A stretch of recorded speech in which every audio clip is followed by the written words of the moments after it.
What if I told you that your team's performance, your company's trajectory, even your own success, isn't determined by your hard work, but by how you manage output? What if you've been optimizing the wrong levers all along? Welcome to a mental blueprint forged by one of the greatest business minds in Silicon Valley, Andrew S. Grove.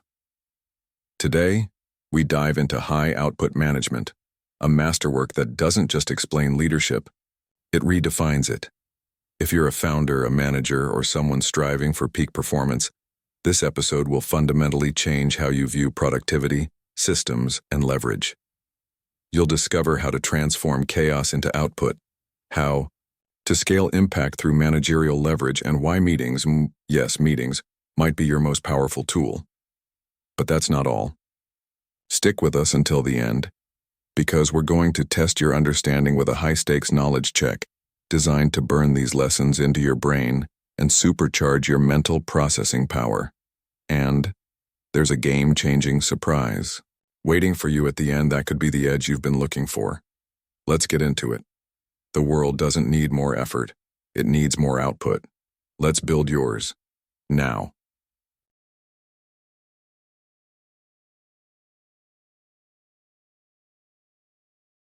You know that feeling? Your to-do list just keeps growing, the inbox is exploding, and you're jumping between tasks, just wondering if you're actually getting anywhere important. Oh, yeah. That pressure to perform, to adapt, it's constant in today's work world. It really is. But what's interesting is, even with all this constant change, some really core ideas about managing ourselves and managing others, they still really hold up. Absolutely. It feels like we're always chasing the next big management trend, but, the fundamental challenge of getting things done effectively, leading teams well, that's been around a while. Which brings us nicely to our source for this deep dive. Right. High Output Management by Andrew S. Grove. The legendary former CEO of Intel. Exactly. And this book, it's not just some dusty old textbook. No way. Back in Silicon Valley's heyday, VCs were handing this out to their entrepreneurs. Like required reading, basically. Yeah. And leaders, aspiring leaders, they devoured it. And you have to remember Intel's reputation back then. I mean, often called the best managed company in tech. Their precision was legendary. It allowed them to make these huge multi-billion-dollar investments with, incredible confidence. Yeah, that kind of execution, it doesn't happen by accident. For sure. And look, Grove was running this massive global company, right? Yeah. But the principles in the book, they aren't just for CEOs. That's a key point. Whether you're leading a team, a project, or honestly, even just trying to make yourself more productive. These insights are super valuable. Think about those know-how managers. The ones who lead through expertise, not just title. Exactly. The people influencing others because they know stuff. This book is just as relevant for them. Okay, so our mission for this deep dive then is to really get into high output management. Pull out those key insights that you, our listener, can actually use. Right, to help navigate work today and, get more done effectively, whatever your role is. All right, so where do we start with Groves? It's a dense book. He kicks things off with a really foundational concept, using an analogy that seems, almost deceptively simple. Okay. The breakfast factory. Ah, the breakfast factory. Right? Making, a soft-boiled egg, toast, and coffee. Exactly. Sounds easy enough. On the surface, yeah. But when you actually break it down... You start seeing all the connections, the timing. The egg needs 3 minutes, the toast pops up, the coffee finishes brewing. Ideally all at the same time. It really forces you to think about the whole system, doesn't it? How the parts interact. And that leads directly to his idea of the limiting step. The bottleneck. Precisely. Yeah. So in that first simple breakfast setup, maybe your toaster only holds 2 slices. Right. Even if you're super fast at boiling eggs and making coffee, that 2-slice toaster slows the whole operation down. So you can't just optimize the egg boiling in isolation? No, you have to identify that constraint, the toaster, and figure out how to deal with it. Maybe get a bigger toaster or adjust the timing of everything else. Okay, that makes sense. Then Grove pushes the analogy further. He talks about upgrading to, say, a continuous egg boiler and a bigger, faster toaster. More efficient for high volume, I guess. Potentially, yes. Especially if demand is predictable. But there's a trade-off. Flexibility. Exactly. If your fancy continuous boiler is set for perfect 3-minute eggs, it's suddenly harder to make a 5-minute egg if someone asks for one. You lose that adaptability. And it's not just about efficiency, is it? He talks about quality control. Critically important. just because you have this efficient setup doesn't guarantee lower costs or better quality. What if the thermostat on that egg boiler breaks? You could ruin a whole batch. Wasted eggs, wasted toast. Big waste. So the pursuit of pure efficiency without robust quality checks can seriously backfire. Which brings in quality assurance. Right. Grove mentions functional tests like checking an egg now and then. Okay. But even better, he says, is in-process inspection. Like having a thermometer constantly monitoring the water temperature. Catching problems as they happen, not just at the end. That's the key. Saves a ton of wasted effort and resources down the line.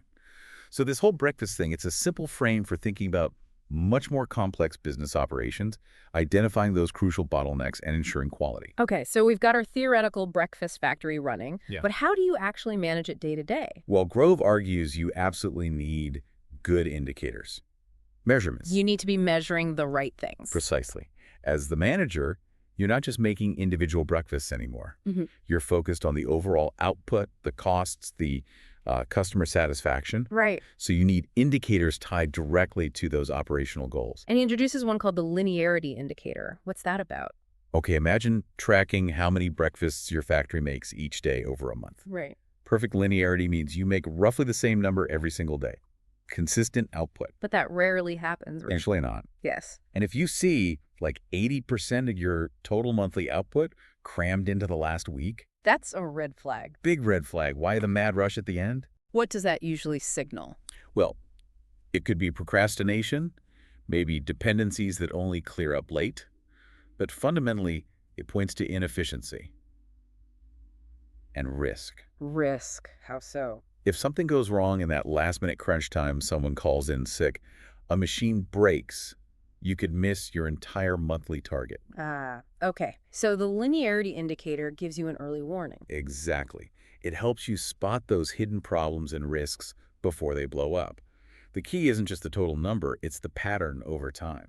And he also mentions trend indicators using things like stagger charts. Yeah, stagger charts are a way to visualize trends over multiple periods, say, this month's forecast versus last month's actuals versus the month before that. It helps you get a feel for where things are heading. These indicators, they're not just for tracking, they're for problem solving too. Absolutely. When things inevitably go sideways, having that history of indicators, a bank of information, really is invaluable. Helps you spot the deviation. Right. You can see what looks different from the norm, what changed, and that helps you zero in on the root cause much faster than just guessing. Okay. Now, most businesses, including our breakfast factory, aren't just making things the second an order comes in. No, very true. Grove talks quite a bit about the common practice of building to forecast. Give me an example. Well, in the breakfast factory, it's ordering eggs and coffee based on anticipated sales. Right. Or companies recruiting college grads based on projected hiring needs for the next year. Or developing software based on what you think the market will want. Exactly. It's everywhere. And he notes there are two flows here. The customer orders coming in. And the manufacturing or production flow going out. And neither is perfectly predictable. Not even close. Customer demand swings, production hits snags. It's inherently messy. Just how do you manage that unpredictability? This is where Grove introduces the concept of slack. Slack, like wiggle room. Sort of. The most obvious form of slack is inventory. Having some extra stuff on hand. A buffer. Exactly. A buffer to absorb those unexpected bumps in demand or production without everything grinding to a halt. But inventory costs money, right? Storage, potential spoilage. For sure. So you have to be smart about it. Grove's key insight here is to hold inventory at the lowest possible value stage. Meaning. In our factory, hold raw eggs, not pre-cooked omelets. Raw materials are cheaper and more flexible than finished goods. Ah, okay. Maximum flexibility for minimum cost. That's the idea. And just like with production, he suggests using those stagger charts for tracking both manufacturing and sales forecasts. To spot potential mismatches early. Exactly. See if your production plans are getting out of sync with what sales expects. Now, some listeners might be thinking, okay, factories, eggs, toast, I work in an office or managed services. How does this apply? And Grove provides a fantastic real-world example that's not manufacturing. The U.S. Embassy in London struggling with a flood of visa applications. Oh, yeah, I remember reading about that. It was a total bottleneck, wasn't it? Complete crisis. Millions applying, huge delays, long lines. even though something like 98% of the applications were eventually approved anyway. So the vast majority were fine, but the system was choked checking every single one. Precisely. And there were attempts to speed things up, like creating different priority lanes, Added complexity. added complexity and overhead without actually increasing the number of visas processed per day. They were shuffling paper faster, not approving visas faster. So what was the Grove-esque solution? Apply a quality assurance principle. Sampling. Instead of 100% inspection. Exactly. Given the 98% approval rate, check a statistically valid sample thoroughly and perhaps randomly spot check others, rather than painstakingly reviewing every single form. Freeing up resources for the few that actually need scrutiny. Right.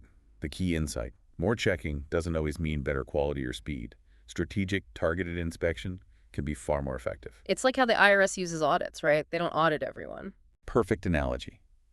The possibility of an audit encourages compliance. Grove calls this broader principle variable inspection.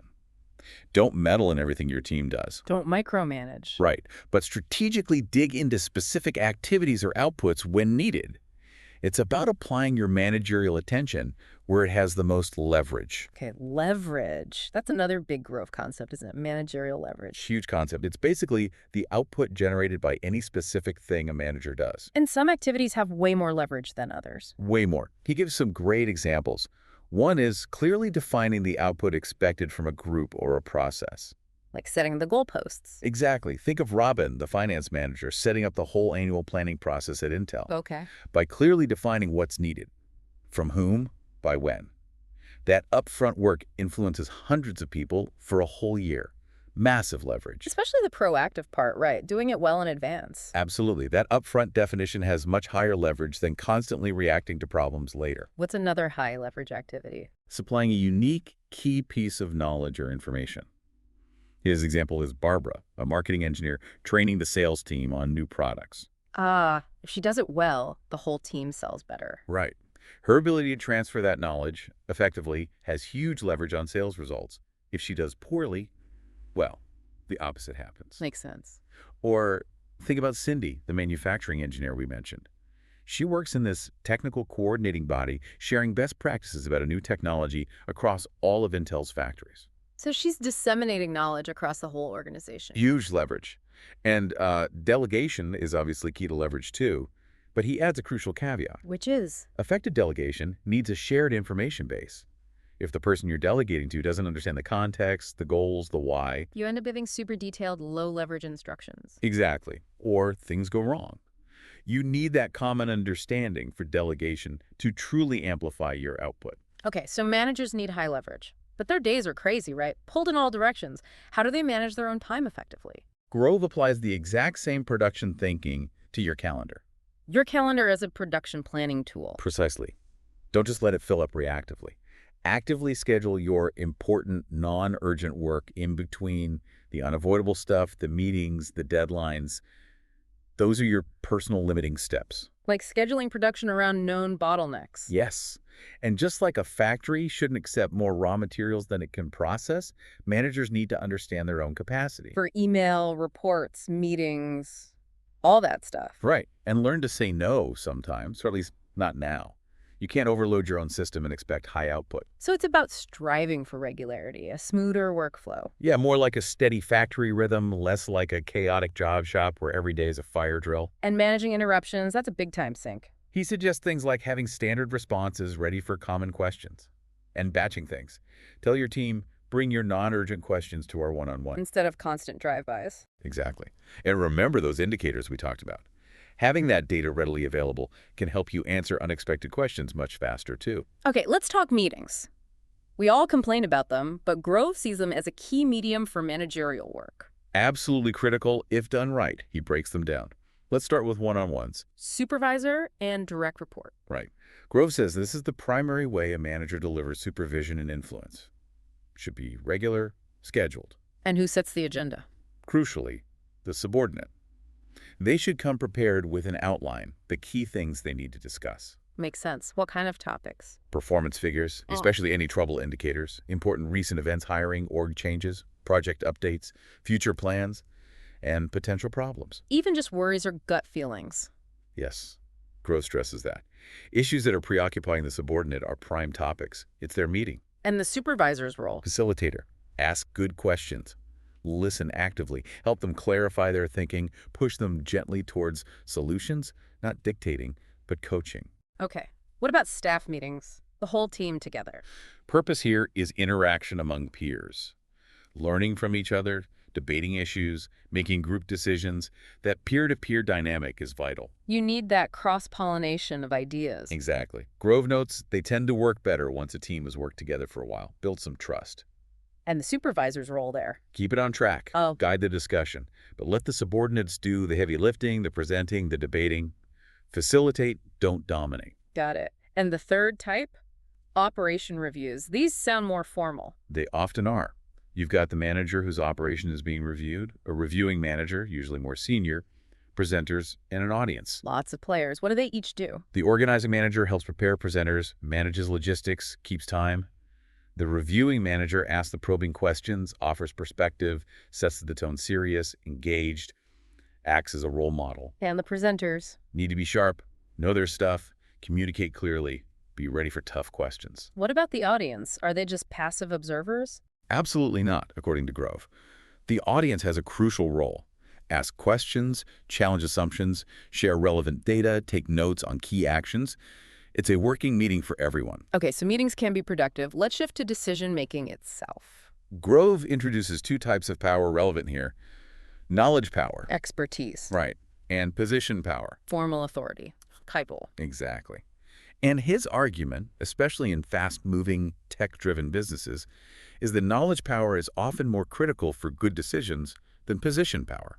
So decisions shouldn't automatically go to the highest paid person in the room. Definitely not.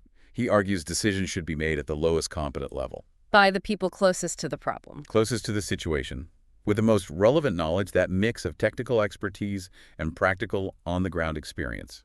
Empower them. And he also emphasizes free discussion, right? Yeah, really important. Creating an environment where people feel safe to debate ideas openly, challenge assumptions regardless of their rank or status, that leads to better, more robust decisions.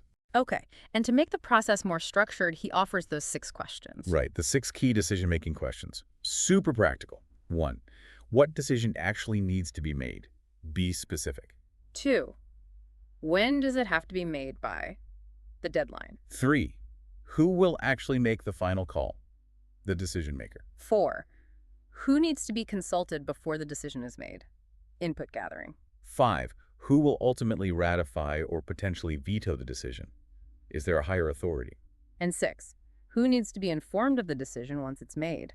Communication. He uses the example of Intel deciding where to build a new plant in the Philippines. Plant management had one view, construction management had another. Different knowledge, different priorities. Exactly. Using those 6 questions helped ensure all the right people were involved and consulted for a balanced decision. Okay, decisions made. What about the bigger picture planning? People often see planning as this huge formal exercise. Grove brings it right back down to earth. He says planning is an ordinary, everyday activity. Like deciding whether to get gas on the way to work. That's his example. You check your fuel gauge, present status, think about where you need to drive today, environmental demand, and decide if you need to stop, gap analysis. Simple, but it illustrates the core process. Which he breaks down into 3 steps for managers. First, understand your environmental demand. What does the world expect from you? Customers, partners, competitors. Both now and in the future, say, a year out. What's the difference between now and then? That difference drives the need for new actions. Okay, step 2. Assess your present status. What are your current capabilities? What projects are already in progress? Use the same terms, the same currency as you use for demand. And factor in timings. When will current projects finish? Right. And also be realistic about potential losses projects that might get canceled. Got it. And step 3. The gap analysis. Compare the future demand with your forecasted capabilities. The difference is the gap. And that gap tells you what you need to do differently. Exactly. Adjust existing plans, start new projects, whatever it takes to close that gap. He uses Cindy, the process engineer again, as an example. Navigating demands from different groups. Yeah, development wants one thing, production needs another, product engineers a third. She has to define her environment and plan accordingly. All right. We've covered processes, planning, decisions. What about motivating the people doing the work? This is where Grove connects motivation very directly to feedback. specifically task-relevant feedback. Task relevant. Okay. He uses a sports analogy, athletes striving for a personal best. Motivation comes from knowing how you're doing relative to your potential or a standard. Makes sense. And the key variable for a manager here is understanding someone's task-relevant maturity, or TRM. TRM. What goes into that? It's a mix. Their achievement orientation, their readiness to take responsibility, their education, training, experience. But crucially, it's specific to the task at hand. Ah, so you can be highly mature for one task, but not another. Exactly. His example is a star sales manager who flounders when moved to plant management. Their TRM for selling was high, but for running a factory, it was initially low. So TRM isn't a fixed label for a person. Not at all. It's task-dependent. And understanding the TRM dictates the best management style. How so? Low TRM for a task. Yeah. You need a structured, task-oriented approach. Tell them what to do, when, how. Very clear instructions. Okay. Medium TRM. More focus on the individual. Two-way communication, support, collaboration, mutual reasoning, more coaching. Then high TRM. Minimal involvement needed. Set objectives, agree on them, then monitor. More delegation, more autonomy. It's like parenting, right? You don't manage a teenager the same way you manage a toddler. Exactly. Yeah. Adapts based on their life-relevant maturity. Same principle. Though he admits, assessing TRM isn't always easy, and managers' own preferences can sometimes get in the way. So the most important form of that task-relevant feedback. Performance reviews. Grove calls them maybe the single most important form. And the key is regularity. And no surprises. Ideally, yes. Regular schedule, and the feedback shouldn't be totally out of the blue if you've been having good one-on-ones. He suggests that, on the one hand, on the other hand, structure. Yeah, as a simple way to ensure balanced feedback covers strengths and areas for improvement. But the absolute key is delivering the message clearly, even if it's tough feedback. Don't sugarcoat the core point. What about having subordinates review supervisors? He thinks it's useful for input, but strictly advisory. The supervisor's review is the official one. And he had that interesting tip about giving the written review before the meeting. Yes. Give it to them in advance, maybe 24 hours. Lets them read it, digest it, maybe cool off if needed. Then the face-to-face meeting can be a much more productive dialogue. A real meeting of minds, not just a delivery mechanism. He acknowledges this is hard, right? Writing and delivering reviews. Calls it one of the hardest but most important managerial tasks. And he also emphasizes the need for managers to review the reviews their subordinates write for their teams. Quality control for the review process itself. Exactly.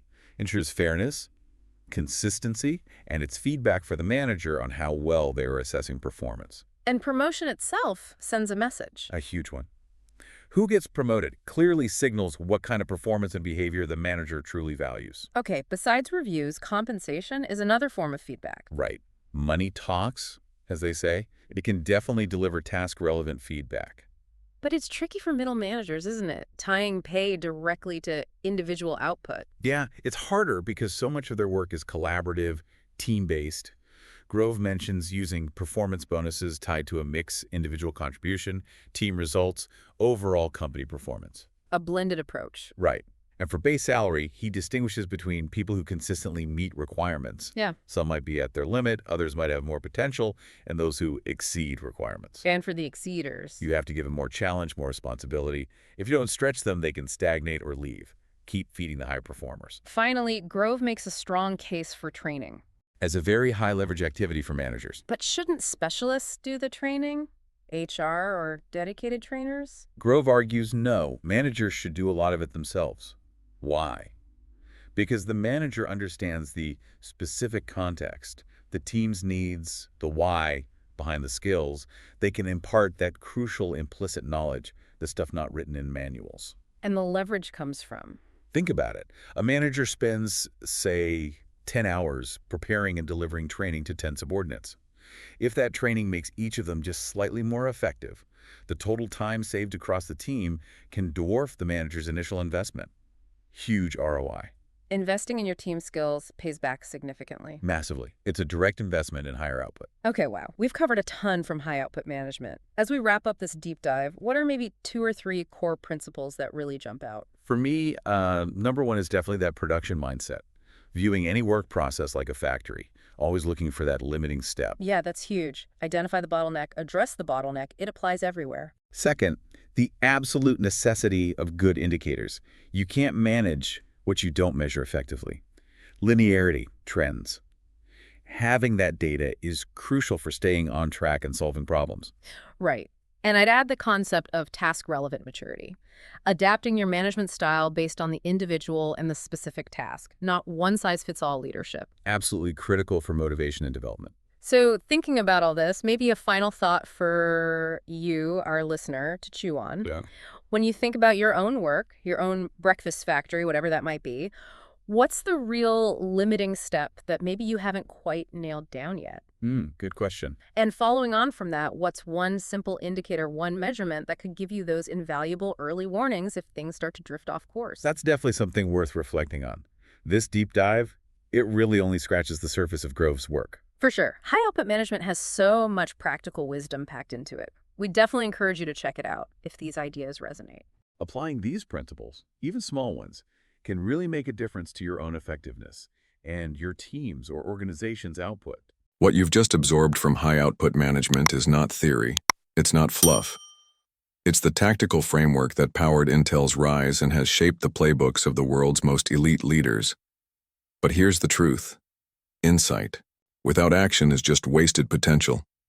If you're not applying what you've just heard, you're falling behind. In a high-output world, staying stagnant isn't safe. It's fatal. So here's your next move. Hit subscribe if you're serious about mastering your mind, your systems, and your strategy. Smash that like button if you're done playing small. And plug into the elite network we've built. Links are in the description for tools, community, and a free bonus strategy guide pulled straight from Grove's own management playbook. And now, the real test begins. This is not just a quiz. It's a challenge. A mental crucible to see if you're ready to lead, to scale, to build a legacy of high output. Answer honestly. Push yourself. This is where transformation starts. Your climb to peak output begins now.